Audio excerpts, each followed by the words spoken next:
Tucker Carlson's worst take ever on teenage pregnancy? Okay. I was shocked by this comment. I think in general what he was trying to say here was a good idea, but this just fell flat. Advice would you give to young people? Have children immediately. Oh, that. Including in high school. Yes. Okay. That got to it so quick. Immediate pause. Just like. Have children immediately, including in high school? Darkness. I don't know if this is like Tucker Carlson doing the hyperbole thing. I don't know if he thought through this. I don't know if he was just in a moment. But this is on Lex Friedman podcast. This is a bad take. This is just a bad take. Okay. Sometimes some of you guys, you really cape for Tucker Carlson. I get it. He's anti-establishment. I'm going to pull up a study in a second here that absolutely debunks this in every measurable way possible. But this is such a bad take.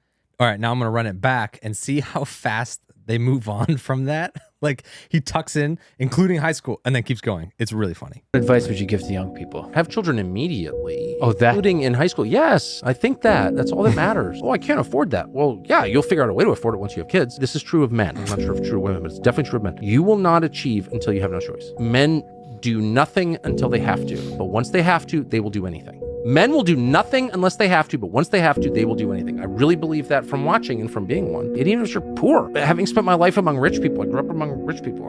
I am a rich person. Boy, are they unhappy. Well, that's clearly not the road to happiness. You know, you don't want to be a debt slave or starve to death or anything like that, but like making $1 billion, that's not worth doing. Don't do that. Don't even try to do that. Seeking money for its own sake is a dead end. What you should seek for its own sake is children. Talk about a creative act. The whole point of life is to create. That's all that's worth doing while you're alive, is creating something beautiful. By the way, it's super fun. It's not hard. I can get more technical off the air if you want. Can you? I have a lot of thoughts on it. Do you have documents or something? No. I could draw you a schematic. Oh, thank you. Yeah, that's the greatest thing. What advice would you give? Yeah, Tucker Carlson is extremely likable. Okay, I get He's it. super likable. Oh, my only frame of reference for Tucker Carlson was Fox News, which was like my grandparents' talking head guy. And I'm like, how lame and boring. Once he got off Fox News and he started making all these podcast appearances, immediately so much more interested. I was like, oh, okay. So he's like pretty funny. He's got crazy takes in kind of an Andrew Tate way where you're like, they're kind of wild, so they're funny. And then he's extremely likable and he's kind of good at jokes. But the fact that he dropped kind of gems right after moving on from have kids in high school without ever going back to that either. Yeah, he just pile drive. No point made. Man. No like, oh, but so why I said the high school thing is because kids in high school. Yeah. So everything he said there, I think there's some good stuff. Men won't do stuff until they have to. I think that can be true for born again men. Yeah. But I don't think he's to his own point. I grew up rich. I'm around rich people. I am rich. Well, yeah, men will definitely rise to the occasion when they're rich. However, if you've been around poor men, if you've been around men that never dealt with their daddy issues, their mommy issues, grew up without parents in their life, men don't always rise to the occasion, especially if they're not Christian. Just because they had kids. Just because they have kids. Or else we wouldn't have this fatherless epidemic. Right? And so I think we do need purpose, and I do think children create a lot of purpose, and I think that is great, but people are also broken, and without Jesus telling men to just have kids in high school, right? And maybe he's being hyperbolic. Let's just steel man him. Maybe what he's saying, we should be telling kids in high school to have kids as quickly as possible. Okay. Maybe I'm just trying to steel man him. Maybe that's what he was trying to say. If that's what he was trying to say, even still, the Brookings Institute did a study on this. Look this up real quick. Brookings Institute, avoid poverty. And some of you guys may have heard of this, right? This is the 3 things you have to do to stop the cycle of poverty. So this is an actual like academic study. 3 simple rules poor teens should follow to join the middle class. Okay. And this is upon tons and tons of research, okay?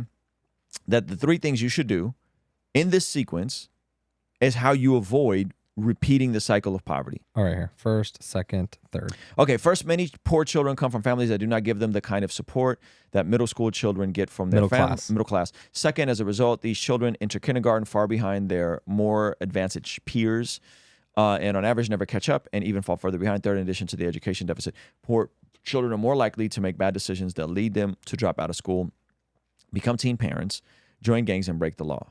Okay, there it is, right there. Boom, boom. Okay. The Brookings Institute states that to escape poverty, one must simply finish high school, get a job, and don't get married and have children until you're 21.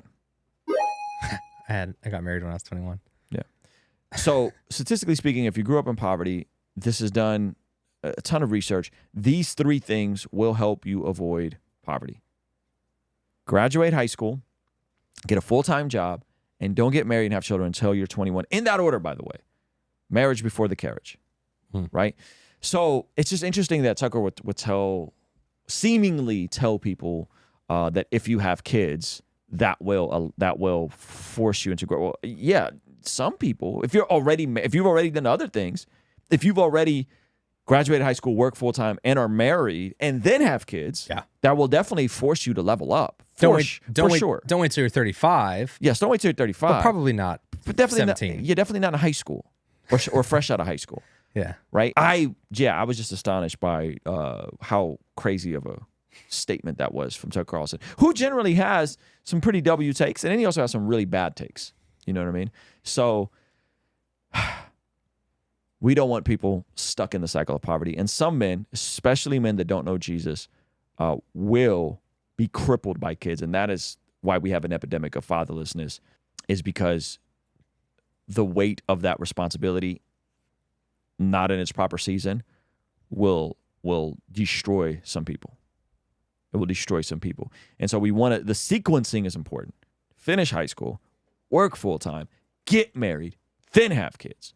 That sequencing is everything, right? And I'm sure Tucker Carlson, if I had to press him about this, all of this, he would probably agree with. According to the Bible, that prayer is extremely important in terms of us being transformed from the inside out when we get aligned with God's will. For the Christians watching this channel, I want you guys to implement these spiritual disciplines in your day-to-day life. And the only way I've been able to do this consistently is through writing down my prayers in a prayer journal that does a few things. One, it allows me to reflect and come to God humbly and ask him to move on my behalf. And 2, it allows me to document my prayers, which ultimately help me remember the very things that I was praying for and see the hand of God tangibly in my life when he answers them. So I would urge you, consider writing down your prayers.